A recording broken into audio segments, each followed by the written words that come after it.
we've got initiated into basics of Newton's laws. We've learned how to draw basic free body diagrams of particles and collection of particles. Uh, Learned couple of constraints, uh, inextensibility of string, which was referred to as string constraint, and we've learned wedge constraint, which is a constraint pertaining to two rigid bodies maintaining contact.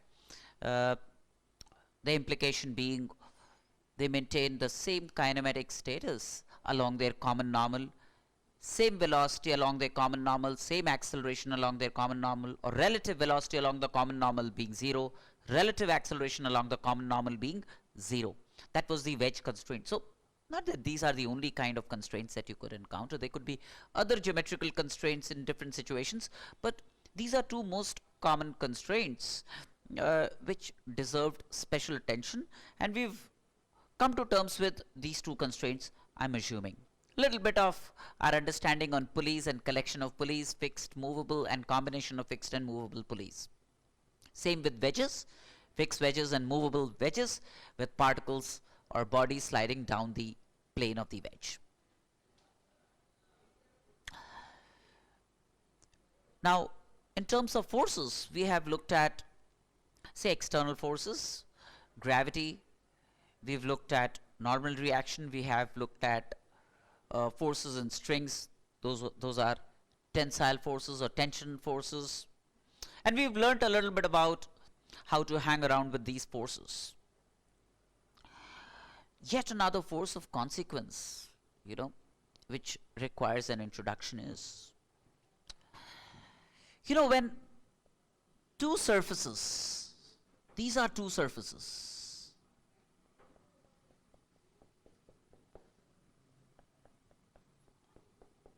say surface 1 and surface 2, and they are in contact. These are two surfaces in contact. And like I mentioned to you,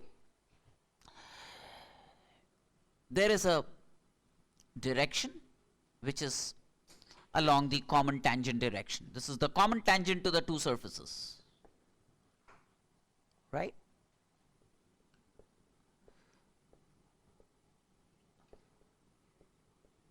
It's called the tangential direction or the parallel direction. It's called the tangential direction or the parallel direction.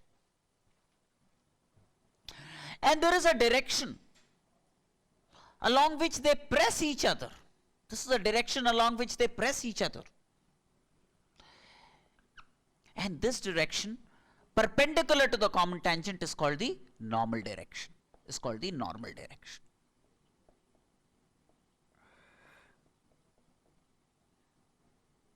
This is the normal direction or the perpendicular direction, right? Now, when two surfaces exert forces on each other, those forces are contact forces. When two surfaces in contact exert forces on each other, those forces are contact forces.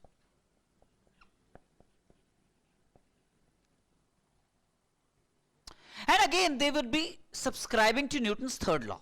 They would be commensurate with Newton's third law. They would be equal in magnitude and opposite in direction. The contact forces, again, will have two constituents. One, the contact forces would have a component along the normal direction or the common normal direction. Those are normal forces. Those are also called normal forces. Say, for example, S2 will exert on S1. S2 will exert on S1 a normal force which is, say, N like this.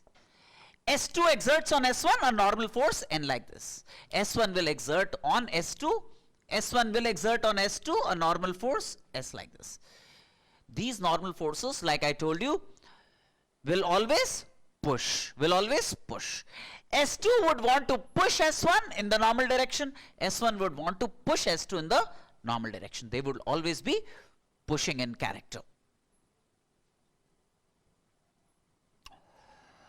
And Again, these normal forces are self-adjusting forces. These normal forces are self-adjusting forces. They get accommodated based on a requirement, based on a need, they get accommodated, right? I mean, the normal force is a consequence of the kind of motion that S1 and S2 have along their common normal direction. Based on that, the normal force gets determined. It's not that the motion gets determined by the normal force gets determined by the motion. And again, this normal force, in principle, the origin of this normal force is electromagnetic. It's electromagnetic in character. It's a molecular interaction between the two surfaces that results in a normal force. Now, there is another kind of contact force. So normal force is one kind of contact force, which is like a pressing force, which is along the common normal. The other kind of force that they exert on each other is owing to their relative motion along the parallel direction. This is the parallel direction. In this direction, if there is a non-zero relative motion between the two surfaces,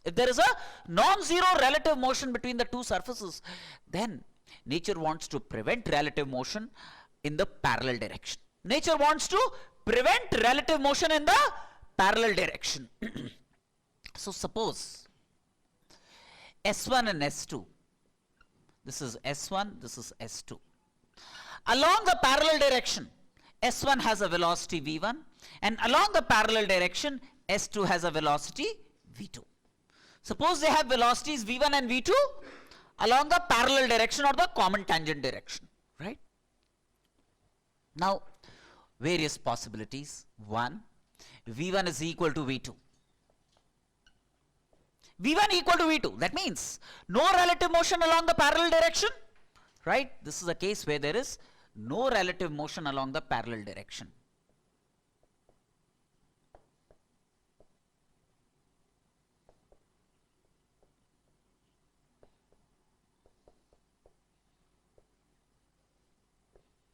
Right? And if there is no relative motion along the parallel direction, all's good. All's good. There would be no forces that S1 and S2 will exert on each other in the parallel direction. S1 and S2 will then exert no forces on each other in the parallel direction because the two surfaces are moving in harmony with each other in the parallel direction and all's good, right? Therefore, in the parallel direction, there would be no forces that they need to exert on each other. Suppose V1 is different from V2. Say V1 is not equal to V2. Say V1 is not equal to V2. That means there is relative motion in the parallel direction. That means there is a non-zero relative motion in the parallel direction.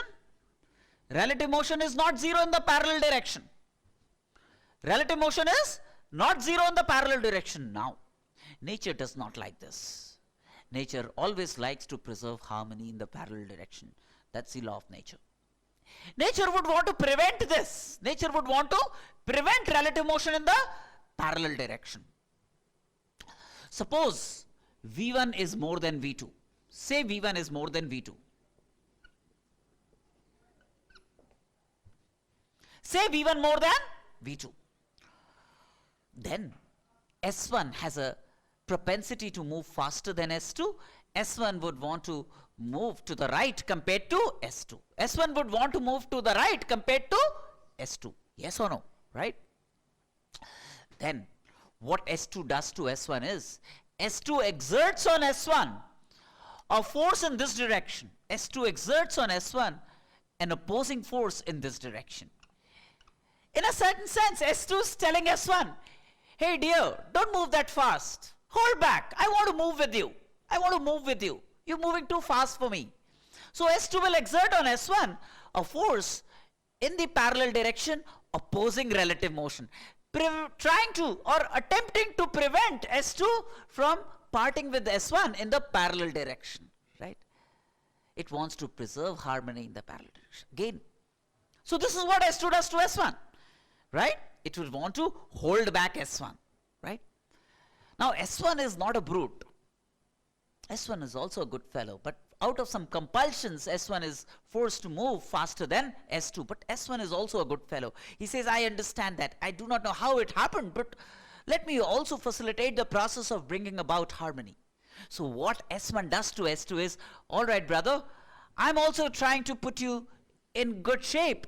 S2 will exert on S1 an equal and opposite force in the parallel direction, again making a genuine sanguine effort to bring and restore harmony in the parallel direction. So both S1 and S2 are trying to do their bit to bring about harmony in the parallel direction, to bring about harmony in the parallel direction. Both are trying to do their bit, right? Now this is the character of forces in the parallel direction. What is it they are opposed to? They are not opposed to motion. If V1 was to be moving equal to V2, S1 and S2 are friends, buddies like ever, and they say, okay, we don't need to unnecessarily exert forces on each other in the parallel direction. Let's move together as prescribed. But the moment one of them has a velocity higher than the other one, both pitch in. It's not like S1 selfish like human beings. I'm faster, more powerful, and I'll continue to go faster and faster and become more and more powerful. That's the trait of human beings. But inanimate objects have that sense of compassion, right? They say S1, even though S1 is moving faster than S2, it's trying its bit to cause S2 to come to terms with the motion of S1, and again trying to live in peace and harmony, right? This is the character of forces in the parallel direction. This is the character of forces in the parallel direction. So what does it do? It opposes relative motion. It opposes relative motion, right? And again, you know, it doesn't defy Newton's third law. Equal in magnitude and opposite in direction, these parallel forces, right? And these parallel forces that they exert on each other, along the common tangent direction, to bring about zero relative motion, to impose zero relative motion, these forces are called frictional forces. These forces are called frictional forces.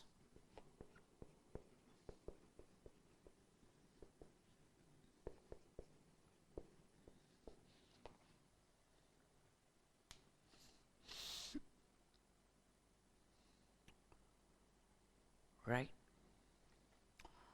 Now, the situation that I demonstrated was one where there was actual rubbing along the parallel direction, where there was actual non-zero relative motion along the parallel direction. This case, V1 not equal to V2.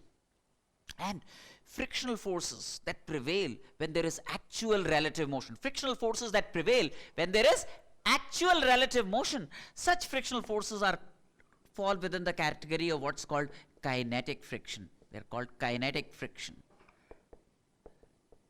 Then this F is written as Fk. This F is written as Fk, kinetic friction.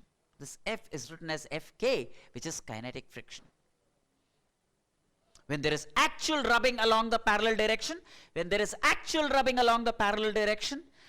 non-zero relative motion along the parallel direction, then the frictional forces that prevail between the two contacting surfaces is called kinetic friction, and this F is written as Fk, means kinetic. Fk means F kinetic, right? Now,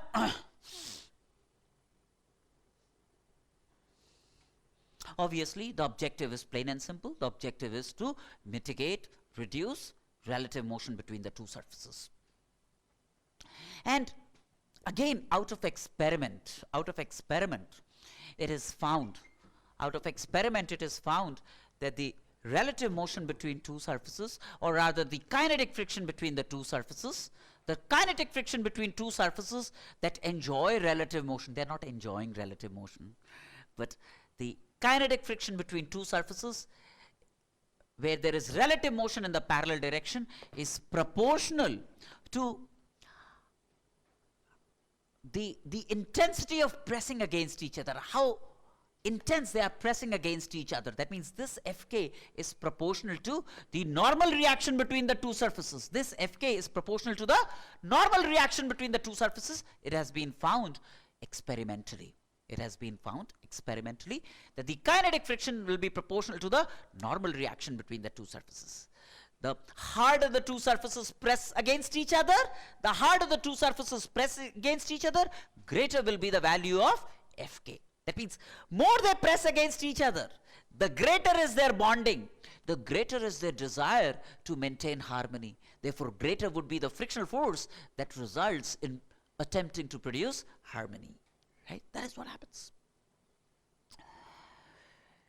If Fk is proportional to N, kinetic friction proportional to how hard they press against each other, then this Fk can be written as, mathematically written as, a constant times the pressing force between the two surfaces. A constant times the pressing force between the two surfaces. This constant of proportionality will depend on essentially the nature of the two surfaces.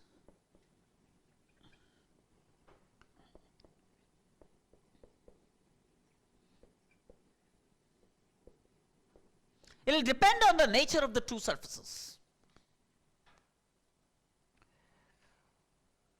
It will be a very weak function of their relative motion. It will be a very weak function of their relative motion. So for normal applications, it's about just the nature of the two surfaces. For a given pair of surfaces, this will be a constant. And this constant is called coefficient of kinetic friction.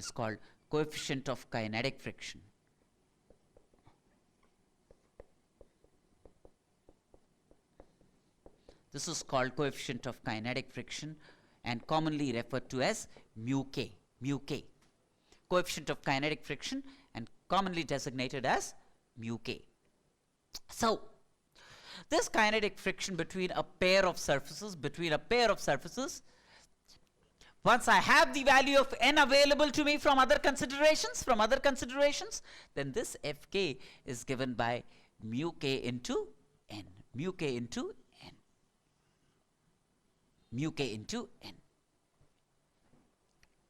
That's the kinetic friction between two surfaces that are enjoying relative motion in the parallel direction. Right? Mu k would be a number that would be given to you, that would be prescribed to you. It is computed out of experiment, right? Now, N would have to be computed from the data of the problem. Say, for example, we have a situation where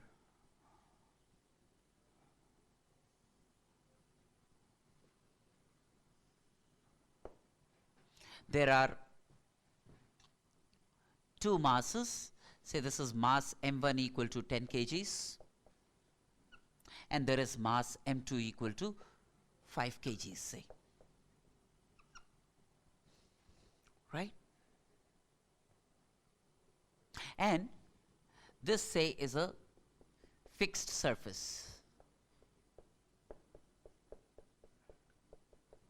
This is a fixed surface.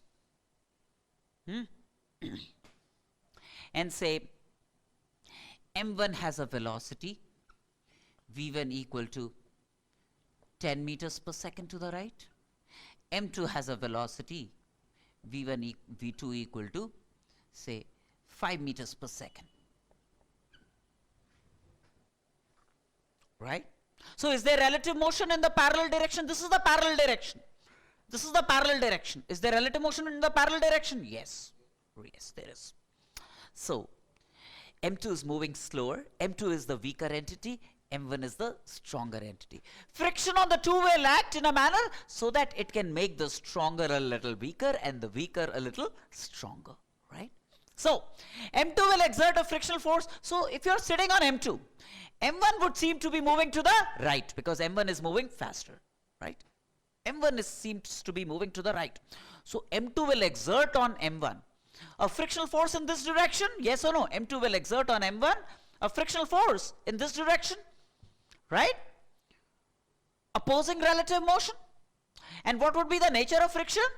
Kinetic. Because there is actual relative motion between the two surfaces, because there is actual relative motion between the two surfaces. So this is Fk acting like this. M1 will therefore reciprocate charitably, will exert on M2 an equal and opposite frictional force in this direction, Fk, like this. Yes or no? This is how it happens. Clear? Now, how does one compute Fk? Fk is computed by mu k into normal reaction. Mu k into normal reaction. So, look at M1 and M2. Look at the free body diagram of M1. M1 is 10 kgs. What are the forces acting on M1? There is Mother Earth, 100 newtons downwards, 10 G acting downwards because of Mother Earth, 100 newtons like this. 100 newtons like this. And M2 will exert on M1 a normal reaction R like this. R like this. Right? And suppose they give you the value of mu k between the two surfaces. Suppose mu k is given to be 0.2. Mu k is given to be 0.2, say. Now, one thing, the frictional force, like I said, is like mu k into normal reaction between the two surfaces. Mu k into the normal reaction between the two surfaces. Mu k is known, R would have to be computed. Now, how does one compute R? Look at the equation of motion in the direction of R. In this direction, M1 has no acceleration. So net of all forces in this direction must be 0. So R minus 100 newtons must be 0. Must be 0. So R then turns out to be 100 newtons. R then turns out to be 100 newtons normal reaction between the two surfaces. So the kinetic friction between the two surfaces is obtained as 0.2 into 100 newtons, which is 20 newtons is the kinetic friction between the two surfaces. 20 newtons is the kinetic friction between the two surfaces. Yes or no? Right? And that 20 newtons acts on M1 to the left and on M2 to the right. Right? So, M1 is retarded, M2 is accelerated. So, what's the retardation of M1? The retardation of M1 would be force of friction divided by mass, right? So 20 newtons divided by 10, which is 2 meters per second squared is the retardation of this. Yes or no? Fk is 20 newtons, right? 20 newtons divided by 10 is 2 meters per second squared is the retardation of this. Yes or no? And there is an acceleration of this, A prime. How does one compute the acceleration of this? This Fk divided by mass m. Fk is 20 newtons divided by mass 5, which is 4 meters per second squared is the acceleration of this. 4 meters per second squared is the acceleration of this. Yes or no? Right? Obviously, this acceleration, this retardation is trying to weaken the stronger. This acceleration is trying to weaken the strengthen the weaker. This is the weaker and it is being augmented and accelerated. This is the stronger, it is being retarded and weakened. So that eventually they come at par. Eventually what would happen? The velocity of this will keep decreasing. The velocity of this will keep increasing. Yes or no? Right? Eventually they will reach a common velocity. Eventually at some instant of time they will reach a common velocity. Let's find the common velocity that they reach. So t seconds later,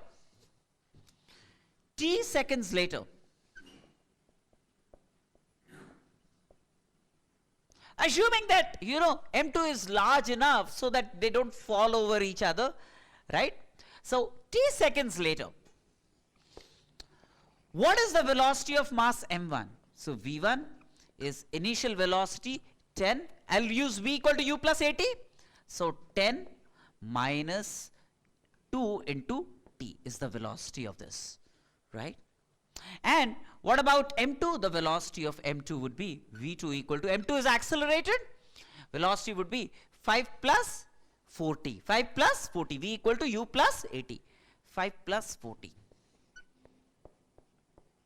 Very clearly the velocity of m1 is decreasing, velocity of m2 is increasing. Velocity versus time is a linear graph, yes or no? So how it happens is, for m1, so if I draw in the VT plane velocity time graph,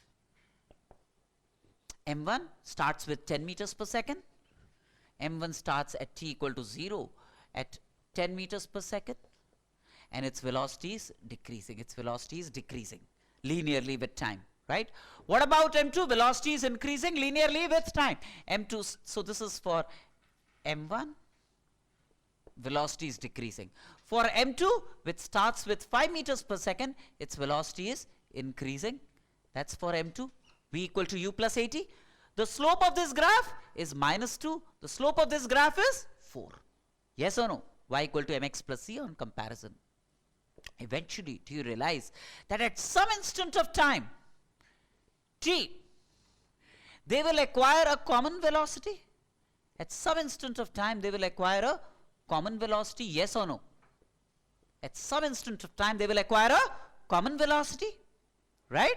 Now let's see how they, what's their common velocity? V common would be when V1 and V2 are equal, that would be the common velocity. Yes or no? That's how you obtain the common velocity. And let's say at what instant of time their velocities would be the same. So 10 minus 2t equals 5 plus 4t.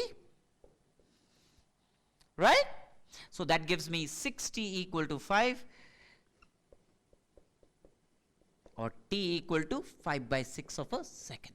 In t equal to 5 by 6 of a second, they acquire a common velocity. So at t equal to 5 by 6, they acquire a common velocity. Now, once they acquire a common velocity, they will not be adamant to follow their respective velocity time graphs. See, what happens is, at t equal, up from t equal to 0 to t equal to 5 by 6, what was the effort being made by each other? Both m1 and m2, they were trying to acquire a common velocity. That was the objective. That's why friction acted. Friction acted because the objective was to acquire a final common velocity. Now, once that velocity is obtained, friction again is not selfish like human beings. It says, my job is done. I'm not going to act beyond this point, right? Right? So eventually they acquire a state where, you know, velocity of 2 is decreasing, velocity of 1 is increasing, and they acquire a common velocity. They acquire a common velocity at t equal to 5 by 6. At t equal to 5 by 6, they acquire a v common. V common is what they acquire. And then both m1 and m2 move with the common velocity ever after. They move with the common velocity ever after. This is how it happens, right? For m1, this is the graph. For m2, this is the graph. It's not like, you know, after they acquire a common velocity, the velocities will keep changing like this. Up to this point, they wanted to come to a common velocity and they had different trajectories of velocity time.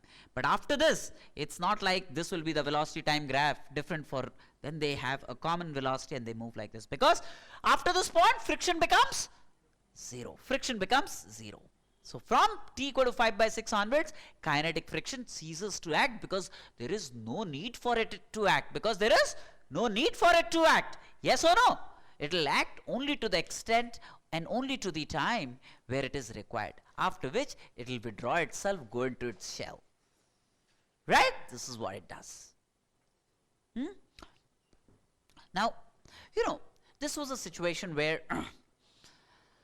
we had no acceleration of the system in the upward direction, right? But we could have had, say, a situation where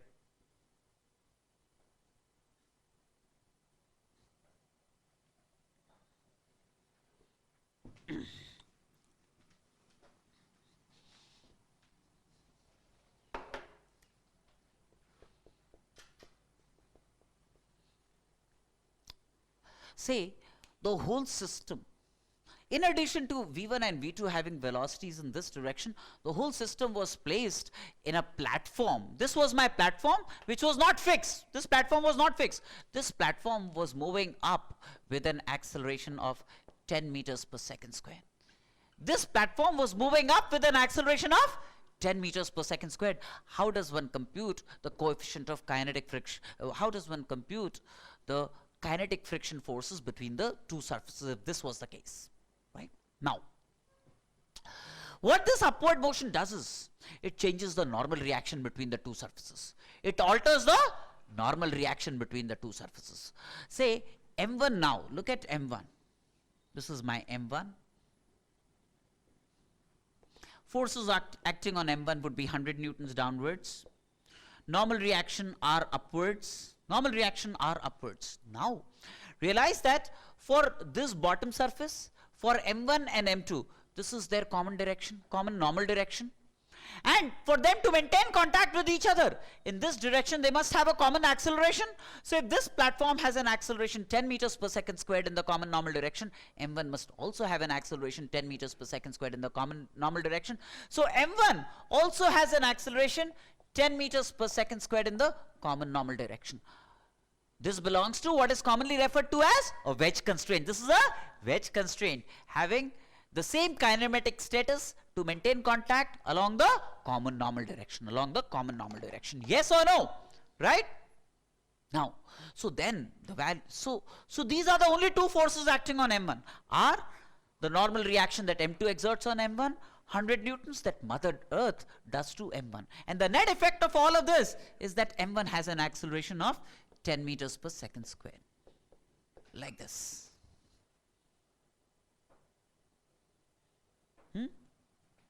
So then, I can write equation of motion of this 10 kg block.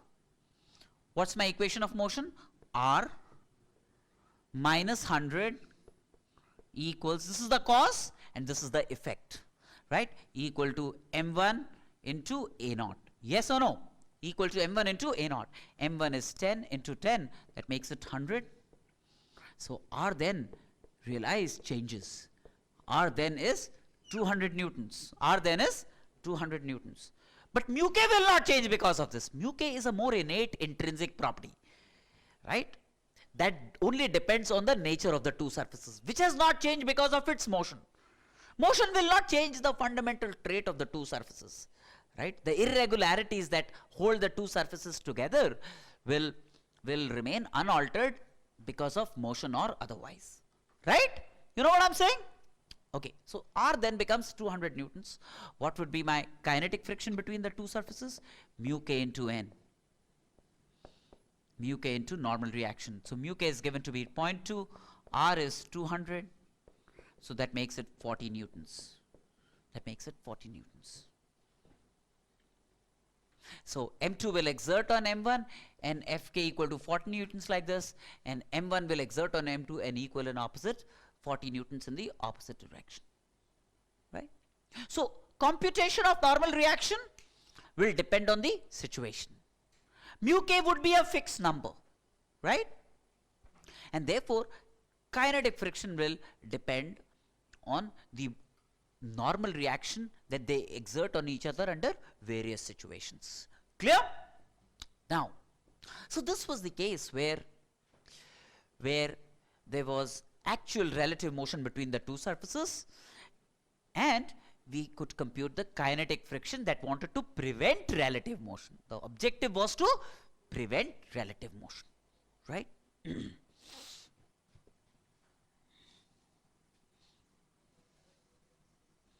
Now there are times that the following might happen.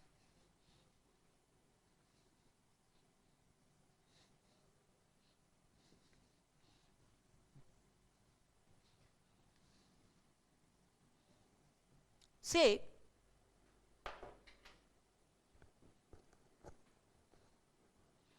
you have a healthy body, okay? But you still go out and say, go to the gym or do some yoga, do some exercises, eat some healthy food. You're fit and fine, but you still do that. Why? Because you want to prevent bad health. You want to prevent bad health. So nature also, instills in us the propensity to take prophylactic action, to take preventive measures, right? So all good, all fine, but there is something that could happen, and to prevent that from happening, we do a certain set of things, right? Now, say there is a mass m1, m equal to 10 kgs,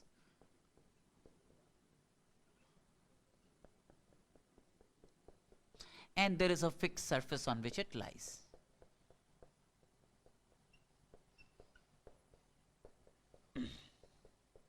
There is a fixed surface on which it lies.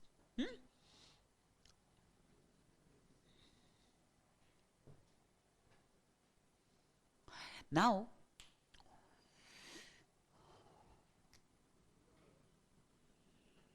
suppose this is my parallel direction and this is my normal direction.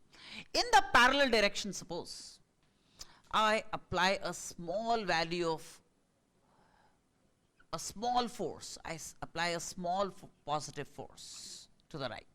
Small positive force to the right. Right? Now there is no relative motion between the two surfaces, but there is prospect of relative motion. This small force, no matter how small it is, creates a possibility of relative motion in this direction. This small force creates a prospect of relative motion in the parallel direction, right? So even that possibility instills the desire to prevent relative motion, right? So what it does is, so there is a prospect of m1 moving to the right. There is a prospect of m1 moving to the right as seen by an observer on the fixed surface. So then it takes preventive measures. The fixed surface takes preventive measures. What it does is, it says, all right, I'm going to apply an equal and opposite small force to the left on m1. So this surface exerts on m an equal and opposite small force to the left, preventing relative motion, right? This comes out of interlocking between the two surfaces. It comes out of interlocking between the two surfaces. At the contact area, there are these irregularities which get interlocked, and that interlocking features itself as a force that opposes another force that is trying to prevent relative motion. This is a force that is trying to produce relative motion. This is a force that is trying to prevent relative motion. This is a force trying to produce relative motion. This is a force that is trying to prevent relative motion. And what is the origin of this force? It counts on the interlocking between the two surfaces along their contact surface, right? There is an interlocking because the two surfaces are fundamentally irregular. Under a microscope, if you observe the two surfaces, you would find irregularities that hold on to each other between the two surfaces, right? And it doesn't unnecessarily gets featured only if there is an external force that comes in to produce relative motion. These interlockings then manifest themselves as an opposing force that prevent relative motion. Prospect of relative motion. This produces prospect of relative motion. This prevents relative motion, right? So there is no actual motion between the two surfaces. There is no actual motion between the two surfaces, but there is frictional force which just opposes the externally applied force to prevent relative motion, right? Now, this force F, externally applied force, is balanced by a frictional force, capital F. Say, let me call the frictional force small f, right? Small f will be equal to capital F, which initially is small, right? Now, if this externally applied force increases slightly, right? What happens to the small f? Well, these interlockings still have some capability to prevent relative motion, right? So the frictional force between the two surfaces once again tries to match up with the externally applied force. This frictional force between the two surfaces would try to match up with the increased external force, I increase capital F slightly more, small f will also increase slightly more. Yes or no? And there would be an honest and earnest attempt by friction to exactly counter capital F, although the two surfaces have a capability to produce greater amount of frictional force, let's say, than this, but only that amount of frictional force will be generated that exactly balances the externally applied force and to prevent relative motion between the two surfaces, right? So what really happens is, say, frictional force. This frictional force will depend on the externally applied force. This frictional force will depend on the externally applied force. So this frictional force, if I plot in the y direction, externally applied force along the x direction. So when capital F is 0, frictional force will be 0. There is no need for friction to act at all, right? But when capital F is increased, frictional force just becomes equal to the externally applied force, right? So small f remains equal to capital F up to a certain point of time. Up to a certain point of time, the frictional force, see, this is like y equal to x. This equation is like y equal to x, which is a straight line. So small f versus capital F is like this plotted in the y direction, this plotted in the x direction is like y equal to x, a straight line with slope 1. It's a straight line with slope 1. If it's a straight line with slope 1, that means this angle must be 45 degrees. This angle must be 45 degrees. Yes or no? Small f exactly countering capital F, right? Now, so why has friction acted? Friction has acted in this case to preserve static conditions between the two surfaces. This friction comes into play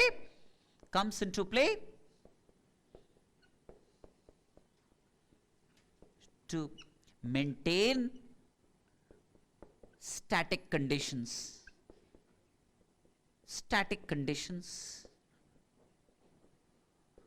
along the parallel direction, to maintain static conditions along the parallel direction.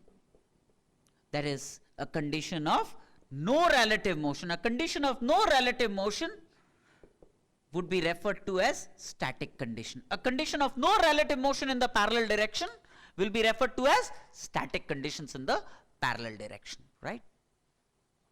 But, you know, these interlockings, small little fellows, these interlockings that produce small f, in order that capital F could be countered, they keep managing to grow. Small f grows as capital F is growing, right? But eventually, you know,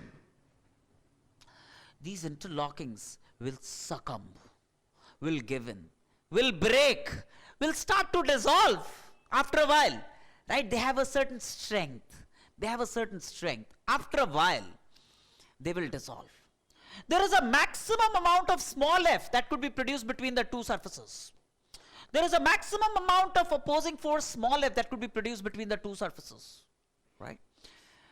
Which will depend on the extent of interlocking and the strength of the interlocking that the two surfaces have, right? So it's not like small f can have any and every value, right? There is a maximum value that it can have.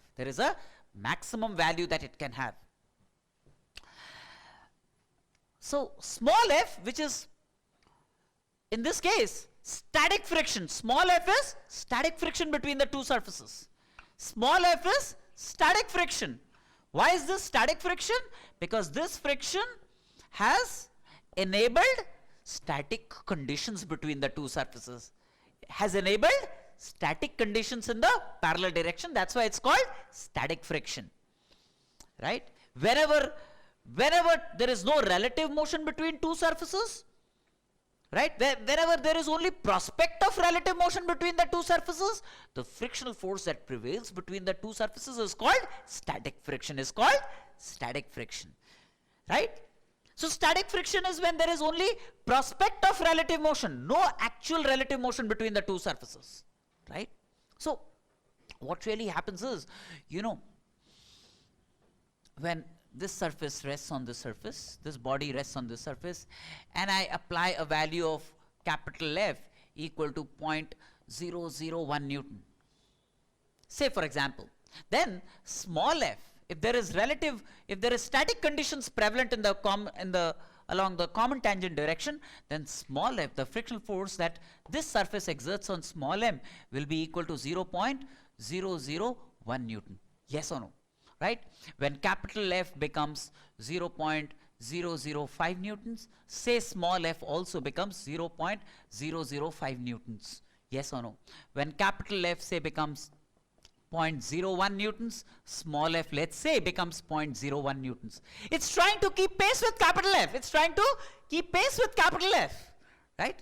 As much as possible, based on these interlockings. Based on the nature of these interlockings, small f would try to keep pace with capital F. Small f will try to keep pace with capital F to preserve static conditions along the common tangent direction. But after a while, say capital F becomes, say for example, 10 newtons. Small f also becomes, say, 10 newtons. It's still preserving. But this, let's say for example, could have been a state where these interlockings are on the verge of seizure. These interlockings are on the verge of seizure. They're about to break. They're about to sinter. Right? Say when small f becomes 10 newtons, there is a great amount of force, interlocking force that prevails here, and this force has a tendency to break. Break these interlockings. These interlockings have a certain strength. They will break beyond a certain force, right? And now, what happens is, when capital F becomes 10.01 Newton, for example, F cannot increase any further. F says, this was my limit. I tried my level best to maintain harmony. Dear capital F, here's my story. I tried to maintain harmony. I tried to match you at all times so that there is no relative motion in the parallel direction. When you were 0.005 Newton, I said, all right, let me also be 0.005 Newton. When you became this, I became this. When you became 0.02 newtons, I also became 0.02 newtons. But, hey dear, this is it. Up to 10 newtons, I could withstand your wrath. After this, I surrender. This is my limit. I can't go beyond this. The maximum value that I can provide to prevent relative motion is 10 newtons, let's say. The frictional force says, like a human being. Unlike a human being. Says, this is it. This is my maximum value. Now you may go on increasing and create relative motion, but I am helpless. This is all that I could do for the sake of everybody's good. But this far and no further. Right? Therefore, this small f, this is one value of static friction, this is another value of static friction. These are all various values of static friction. Static friction assumes values based on externally applied forces, right? When the externally applied force was this, static friction was this. When the externally applied force was this, static friction was this. So static friction has multiple values, unlike kinetic friction. Static friction will depend on the externally applied force, right? Static friction will depend purely on the externally applied force. But static friction has a maximum value. There is a maximum value that static friction can have between two surfaces. There is a maximum value that static friction can have between the two surfaces. This is the maximum value of static friction, let's say, between the two surfaces. That's a maximum value of friction that can exist between two surfaces that have no relative motion between each other, with each other. This is the maximum value of friction that can exist between two surfaces where there is no relative motion at their along the common tangent direction. Right? There is a highest value that static friction can reach. These are all values of static friction, but there is a maximum value of static friction. And this maximum value of static friction, F max, maximum value of static friction is called maximum static friction.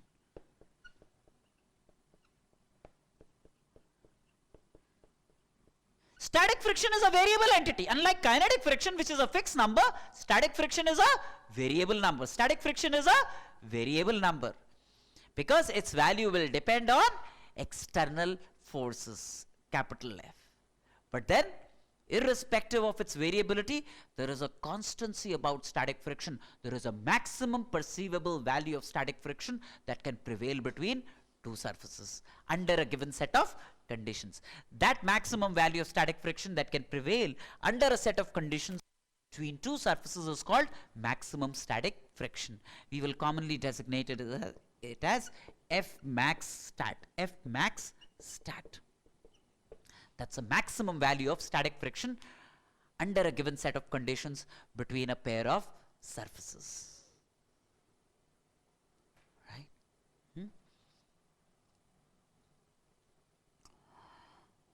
We didn't have to talk of maximum kinetic friction because there was only one value of kinetic friction, but there could have been multiple values of static friction. But there is a limit to the highest value that static friction can attain, and that's called maximum static friction. That's called maximum static friction, right? Again, the law of friction obtained using experiment says that maximum static friction, F max stat,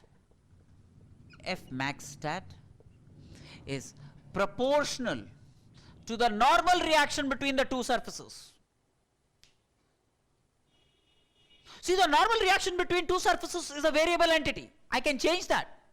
I can press this surface harder against this surface and cause the normal reaction between the two surfaces to grow, right? So, if I double n, then maximum static friction will get doubled. If I half n, then maximum static friction will get halved, right? And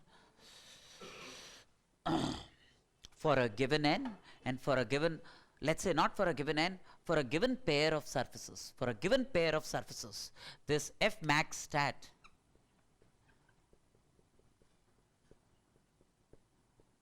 will be a constant mu s times n,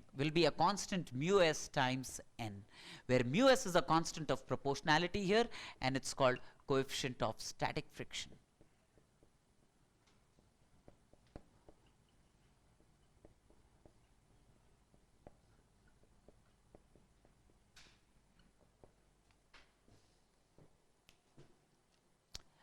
Like mu k, which depended only on the nature of the two surfaces, mu s will also depend only on the nature of the two surfaces, the kind of irregularities that prevail between the two surfaces. Now, what then happens is, look, like I said, the variation of friction with externally applied force F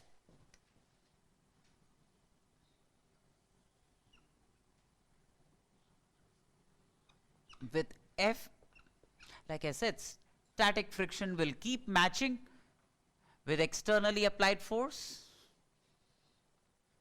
but for a certain value of the externally applied force, static friction will reach its highest limit, which is maximum static friction.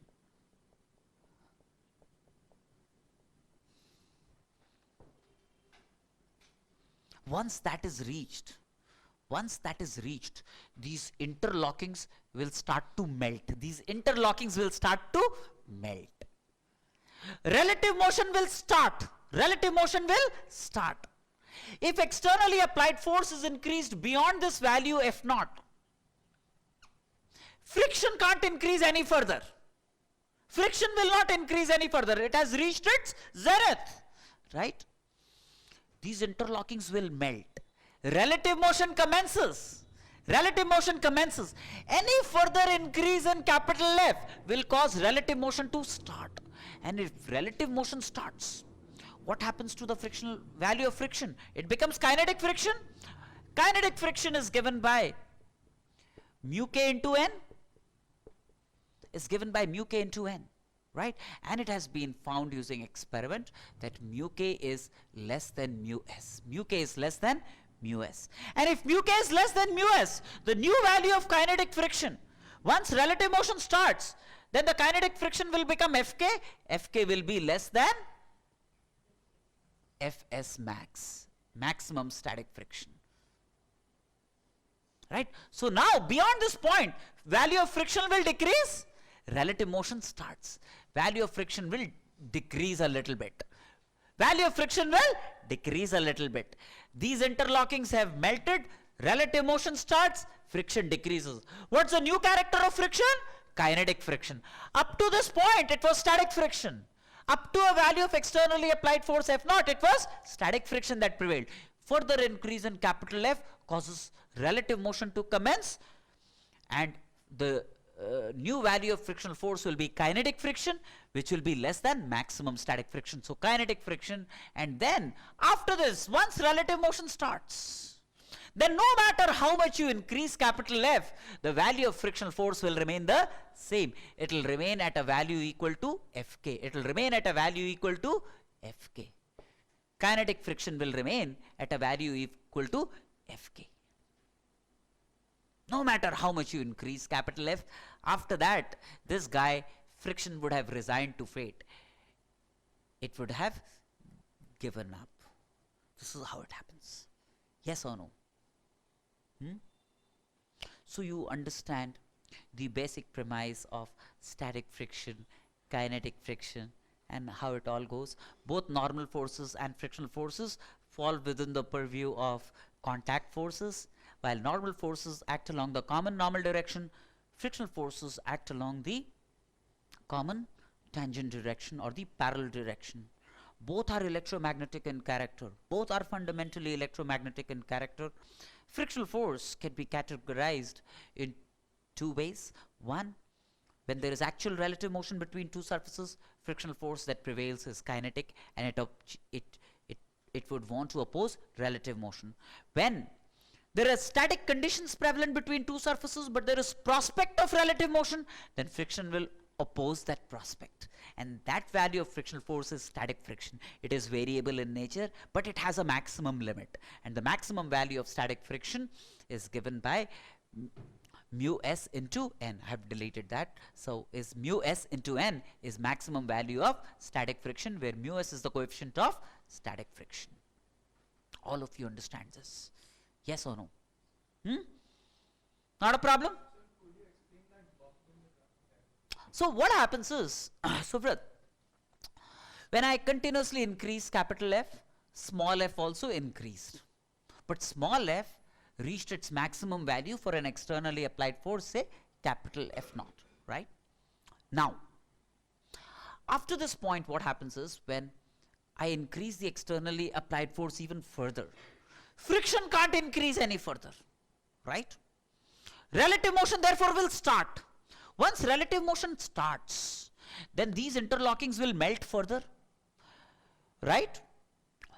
And if they melt further, the intensity of friction will decrease. Friction will get reduced in vigor, right? If friction gets friction gets reduced in vigor, and there is relative motion, and the new premise of friction then is kinetic friction, because this is the regime of relative motion, this is the regime of static conditions between the two. Up to this point, static conditions are prevailed. Up to this value of externally applied force, static conditions prevail. And beyond this, kinetic conditions or relative motion starts between the two surfaces. And kinetic friction, so there is dip. There is dip in the value of frictional force when relative motion starts. And the new value of frictional force will be less than maximum static friction. So the new value of frictional force is kinetic friction, which will be less than maximum static friction. This is the whole idea. So after that brief on friction, like I said, kinetic friction is mu k into n, and maximum static friction is like mu s into n. And what I told you was that mu k is slightly less than mu s. Mu k is slightly less than mu s. And therefore, kinetic friction Fk will be slightly less than maximum static friction. Is this what I told you? Right? Kinetic friction will be slightly less than maximum static friction. Now, there are times they would give you the value of mu k and mu s, in which case you would distinguish between kinetic friction and maximum static friction. However,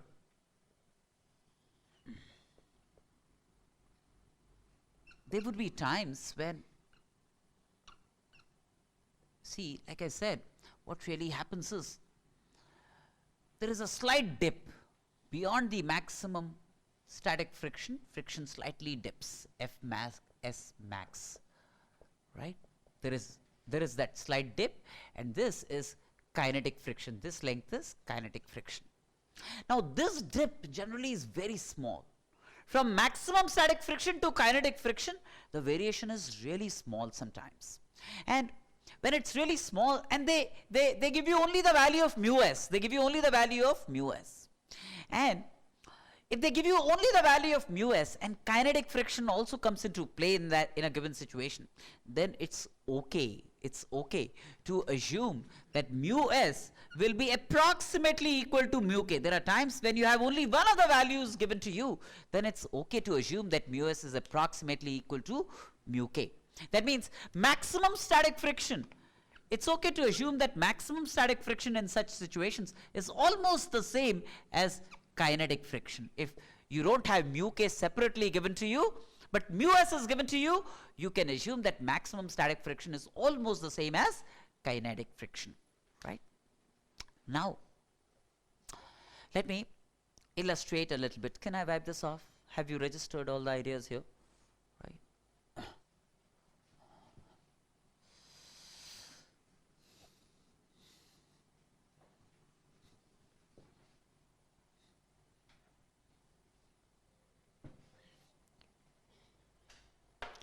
Say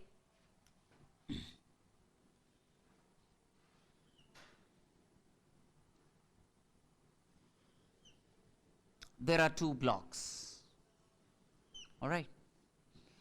Say this is m1 equal to 20 kgs and say m1 equal to m2 equal to 10 kgs, and there is a fixed smooth horizontal surface. This surface is fixed and smooth.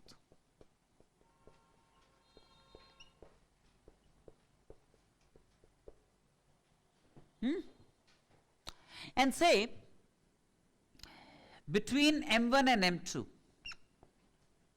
there is friction. That means along this interface there is friction, and coefficient of static friction, let's say, is given to be 0.1. Coefficient of static friction between m1 and m2 is given to be 0.1.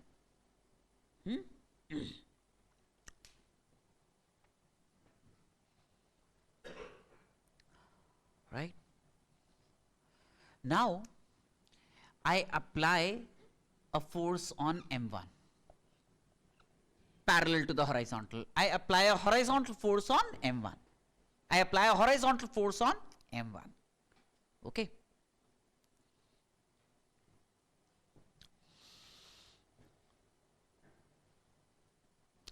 Now, when this force is really small, there would be no relative motion between m1 and m2. When this force is really small, there would be no relative motion between m1 and m2. They would move together to the right with a common acceleration. But first of all, let me compute some basic properties. Between m1 and m2, if you look at the free body diagram of m1, what's the free body diagram of m1? For m1, there is 200 newtons acting downwards, Mother Earth, and there is normal reaction that m2 will exert on m1 in the upward direction, right? And there is no acceleration of m1 in the upward direction, so R must exactly balance 200 newtons. So R, we know, is 200 newtons between the two surfaces if there is no acceleration in the vertical direction. Now, What is the maximum value of static friction between the two surfaces? F max stat between the two surfaces. That's going to be given by mu s into normal reaction. That's a maximum possible value of static friction, right? Not that all of it will necessarily get used. Only the part that is required will get used, right? But maximum static friction between the two surfaces would be 0.1 into 200, which is 20 newtons. Is the maximum value of static friction between the two surfaces is 20 newtons. Clear? Now, so M2 and M1 will exert frictional forces on each other in the common tangent direction. This is the common tangent direction, right?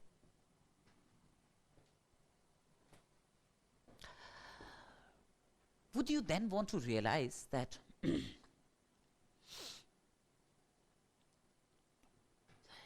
M1 has a tendency to move to the right compared to M2? Right? If you were sitting on M2, you would find that M1 has a tendency to move to the right on M1 because of this capital F, right? Yes or no? So M2 will exert on M1 a frictional force in this direction. M2 will exert on M1 a frictional force in this direction. M1 will exert on M2 a frictional force in this direction. M1 will exert on M2 a frictional force in this direction. If there is no relative motion between the two, this frictional force will be static. If there is relative motion between the two, this frictional force will be kinetic, right? Now for small values of capital M, there would be no relative motion between the two, and small f would be static in character. Small f would be capital in character. But if I go on increasing capital F, the need to have larger and larger values of small f will go up, right? Right? But it cannot go up forever. Static friction will have an upper limit in this case. What's the maximum possible value of small f in this case? 20 newtons is 20 newtons, right? Let us find what value of capital F will cause this 20 newtons to prevail, to come into place, right? For what value of capital F will relative motion start between the two surfaces? For small values of capital F. So one thing for sure, what drives, if you look at the free body diagram of the lower block,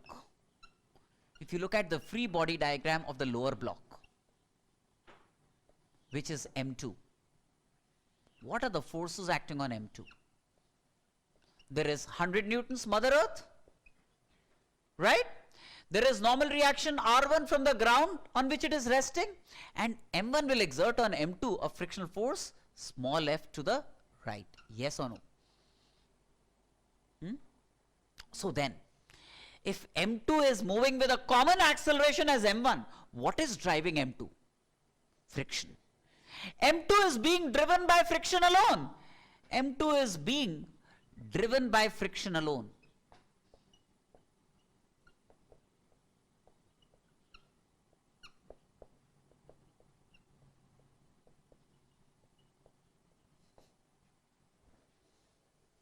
Yes or no? So then,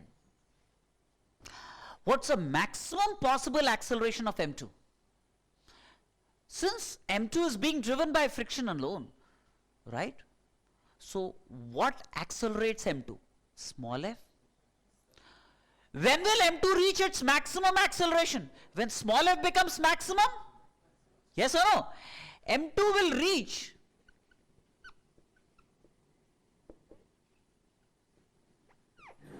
its maximum possible acceleration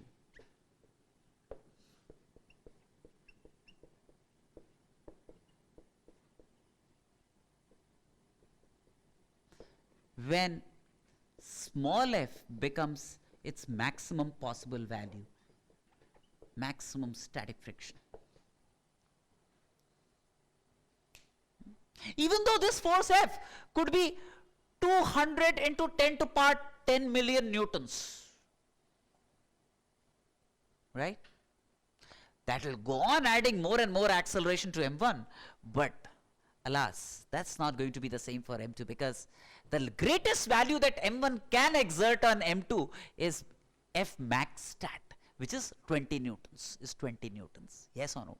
So then this limits the acceleration of the upper block is not limited, but the acceleration of the lower block is limited. Why? Because the lower block is driven by friction alone. The lower block doesn't even know of capital F. M1 keeps capital F a closely guarded secret. It doesn't reveal the value of capital F to M2. What it communicates to M2 is only small f. What it communicates to M2 is only small f, the frictional force.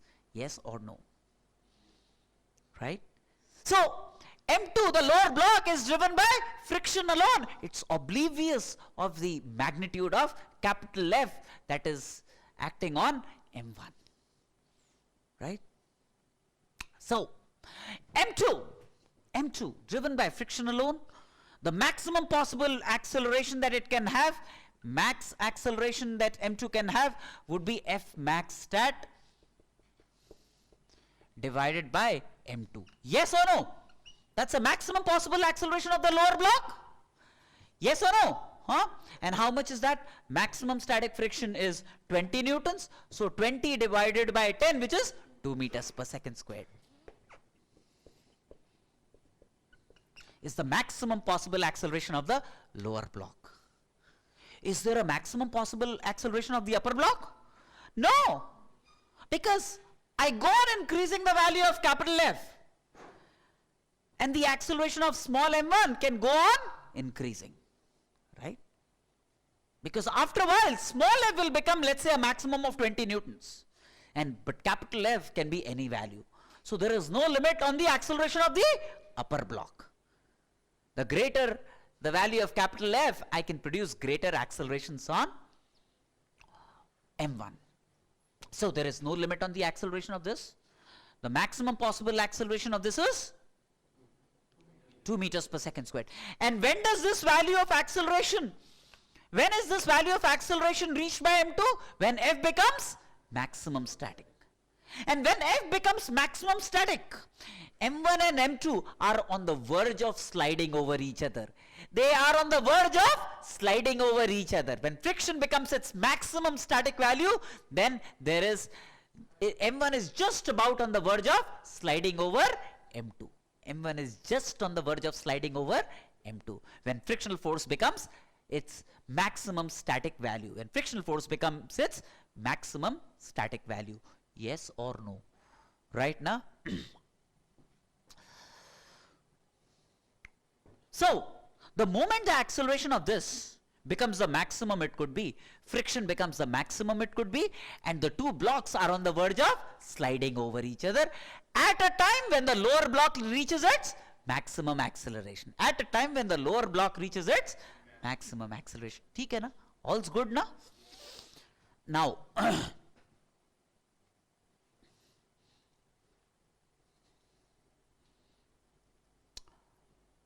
what is the maximum common acceleration of the two blocks therefore?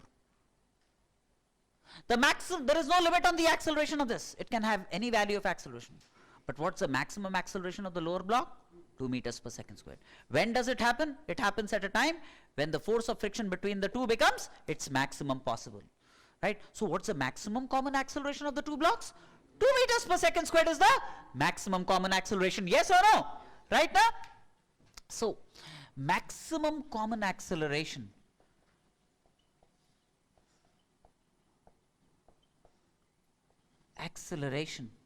of the two blocks is 2 meters per second squared.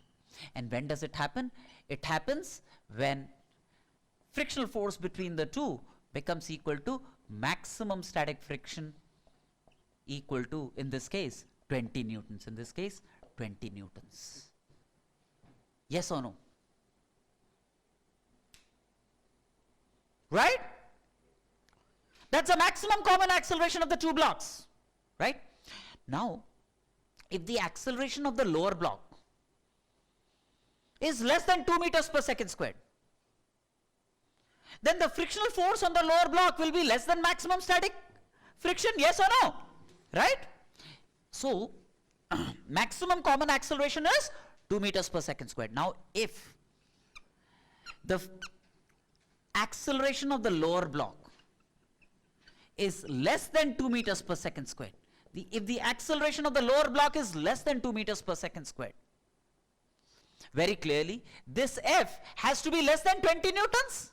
This F has to be less than maximum static friction. F has to be, frictional force between the two would have to be less than 20 newtons, which is maximum static friction. Yes or no? And if the friction between the two surfaces is less than maximum static conditions, that means there is no relative motion between the two bodies.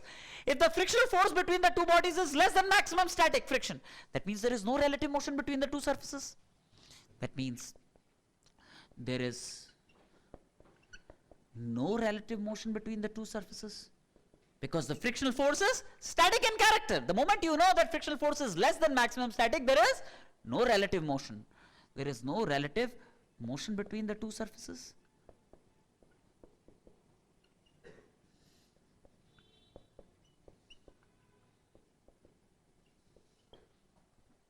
That means if there is no relative motion between the two surfaces, means they have a common acceleration.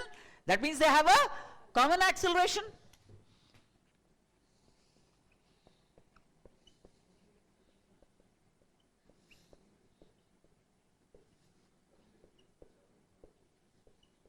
Two surfaces have a common acceleration.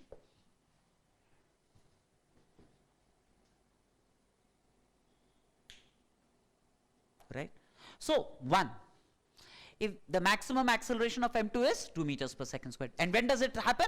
When F becomes its maximum value equal to 20 newtons. If the acceleration of this at a certain instant of time is found to be 1.5 meters per second squared, then frictional force will be less than 20 newtons. Right? And if the frictional force is less than 20 newtons, that means between the two surfaces static friction prevails.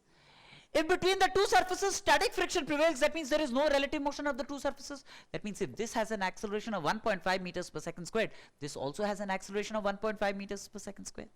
If the acceleration of this is 1 meter per second squared, then frictional force again would be of even lower value. That will also fall in the static regime. Again, there will be no relative motion between the two surfaces. The acceleration of m1 will also be 1 meter per second squared. Yes or no? Right? Yes or no?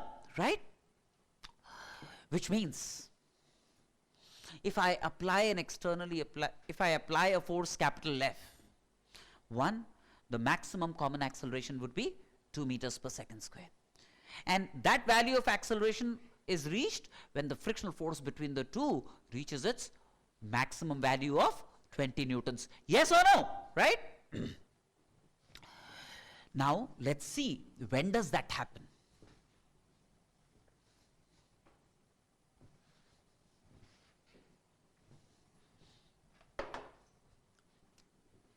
Let us find the value of F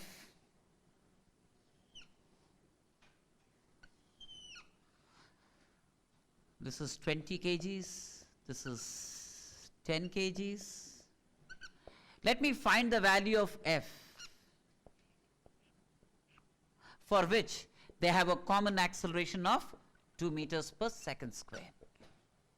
Let me find the value of F for which they have an acceleration of 2 meters per second square, which is their maximum common acceleration.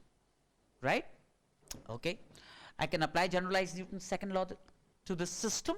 Right? I consider the system m1 plus m2. When I look upon them as one unit, what's the nature of friction between, then the forces that they exert on each other will be deemed internal forces. Right? Then the only external horizontal force will be capital F. Friction that they exert on each other will be an internal force. Right? So then, let me apply Newton's second law to the system comprising m1 and m2. So what would F be? F would be 20 plus 10 into 2. Yes or no? Which is 60 newtons. Yes or no? Now when F becomes 60 newtons, they reach a maximum common acceleration of 2 meters per second squared. And when they reach a maximum common acceleration of 2 meters per second squared, what's the frictional force between the two? Maximum static of 20 newtons. Maximum static of 20 newtons. Right? Now, so very clearly, if capital F becomes 60 newtons, when I keep increasing capital F, when capital F grows from 0 to 60 newtons, 0 to 60 newtons, right? The common acceleration grows from 0 to a maximum of 2 meters per second squared. The common acceleration grows from 0 to 2 meters per second squared. Frictional force grows from 0 to 20 newtons, maximum static friction. Yes or no? So when F is 40 newtons, maximum common acceleration will be less than 2 meters per second squared. Frictional force will be less than 20 newtons. Yes or no? Say for example, say if somebody applies a force equal to 30 newtons, right? Then maximum common acceleration will be less than 2 meters per second squared. Frictional force will be less than 2 newtons. If the frictional force is less than 2 newtons, if the frictional force is less than 20 newtons, if the frictional force is less than 20 newtons, that means they will move with common acceleration. Yes or no? So values of capital F less than 60 newtons will cause the two bodies to move together, will cause the two bodies to move together, right? So when F is 30 newtons, then what happens to the common acceleration? What happens to the common acceleration when capital F is 30 newtons, say, when capital F is 30 newtons? They will move together, right? They will move together. What happens to the common acceleration? F would be 30 divided by 30. Yes or no? 30 newtons divided by total mass, which is 30, which is 1 meter per second squared is the common acceleration between the two surfaces. Yes or no? Do you all understand this? Huh? And at this juncture, if I want to compute the frictional force between the two surfaces. Now, when I have to look at the frictional force alone, it would be good to look at the lower body, because the lower body is being driven by friction alone. Lower body is being driven by friction alone. So let me look at the free body diagram of the lower body at this juncture for this condition, F equal to 30 newtons, which results in a common acceleration of 1 meter per second squared. Right? Are you there with me? Sure, everything. So let me look at the free body diagram for this situation of the lower block. Lower block is this, which is 10 kgs. And what drives the lower block? Friction. Friction. 20 kg block communicates to the 10 kg block of frictional force to the right, so that they could move together with a common acceleration. And in this case, they are moving together, so this frictional force has to be static in character. Okay. And to cause it to have an acceleration of 1 meter per second squared, what would be the value of F? 10 into 1. They have a common acceleration of 1 meter per second squared. Now I look at the lower body alone. Just because I am looking at the lower body alone doesn't mean it will have a different acceleration. Its acceleration will still be 1 meter per second squared. But it is important to understand what causes the lower block to accelerate. It's the frictional force that the upper block exerts on the lower block that causes the lower block to accelerate. So how much should friction be so that the lower block has the same acceleration of 1 meter per second squared as the upper block? Friction should be mass into acceleration. So which is like 10 into 1, 10 newtons. We expected that to be less than 20 newtons because static conditions were prevalent. Static conditions were prevalent. Right? If I look at this juncture, the free body diagram of the upper block. Look at the upper block. At this juncture, for this force, the upper block would be, this is 20 kgs, this is 30 newtons.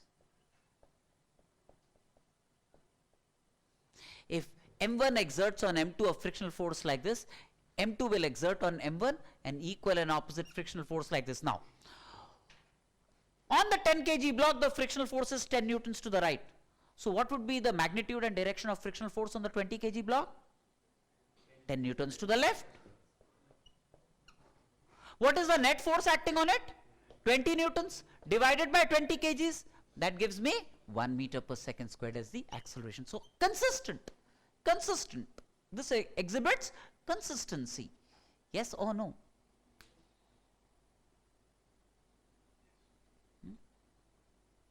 So when I increase F from 60 newtons, their common acceleration grows from 0 to 2 meters per second squared. Frictional force grows from 0 to a maximum value, and they move together up to 60 newtons.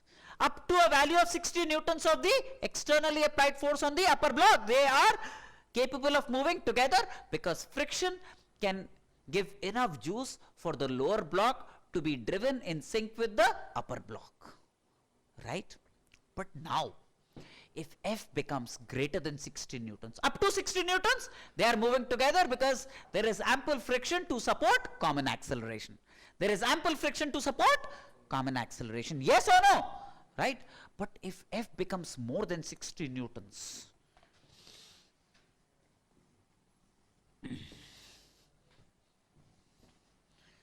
now at 60 newtons, friction becomes a maximum of 20 newtons, right? But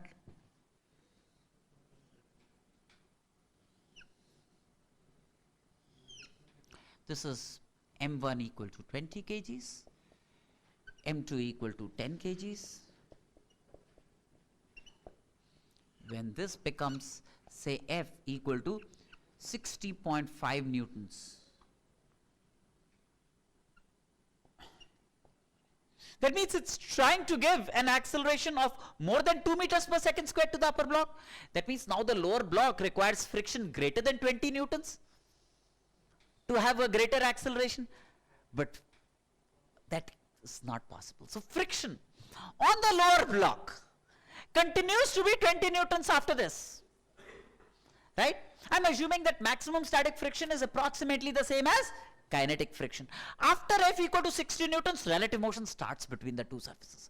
The two surfaces are on tenterhooks. They are on the verge of sliding over each other after F equal to 60 newtons.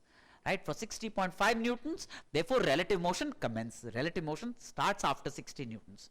So now this is so frictional force that exists between the two surfaces is kinetic friction, which I will assume is approximately equal to maximum static friction. At F equal to 60 newtons, friction assumes its maximum value equal to 20 newtons. So then after F equal to 60 newtons, it remains at 20 newtons. I'm assuming that kinetic friction is approximately the same as maximum static friction. So then the friction on the lower block after this point, no matter what this externally applied force is, friction remains 20 newtons. Friction remains 20 newtons, its maximum possible value. Even if this becomes 5 lakh newtons, this will remain 20 newtons. If this becomes 10 lakh newtons, this will still remain 20 newtons. And this is my 10 kg block. That means no matter what my capital F is after 60 newtons, this will remain 20 newtons, and the acceleration of this will remain constant at 2 meters per second squared. It will not vary after this. Right? But if you look at the upper block,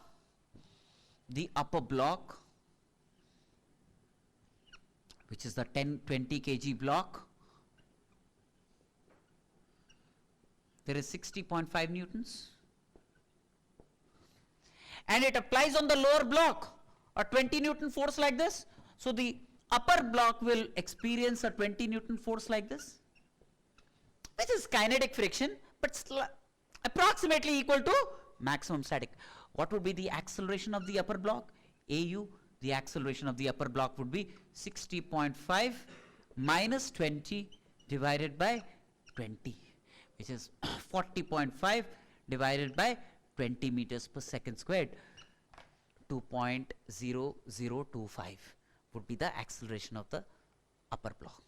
And it will go on increasing. When I go from 60.5 to 70, it will be more. But this will remain the same because it has reached its upper limit. This becomes 100 newtons, acceleration of the upper block can grow indefinitely. but the acceleration of the lower block will be limited, Yes or no? So, from capital F equal to 0 to 60 newtons, it's all good story for the couple. They move together in harmony, right? Their common acceleration grows from 0 to a maximum value of 2 meters per second squared. Friction grows from 0 to 20 newtons. Everything proportional and in place. Disruption starts when capital F exceeds 60 newtons. Relative motion commences. But the lower block then continues to move with 2 meters per second squared, not taking cognizance of the externally applied force. The externally applied force in its own right will have an ever increasing acceleration based on the externally applied force. But the frictional force between the two surfaces will then be preserved at 20 newtons thereafter. Yes or no? This is the story. This one illustration should send home a lot of signals, a lot of important signals, a lot of key ideas and notions related to friction. And I am assuming you are in sync with me. You have understood everything that I have communicated, right?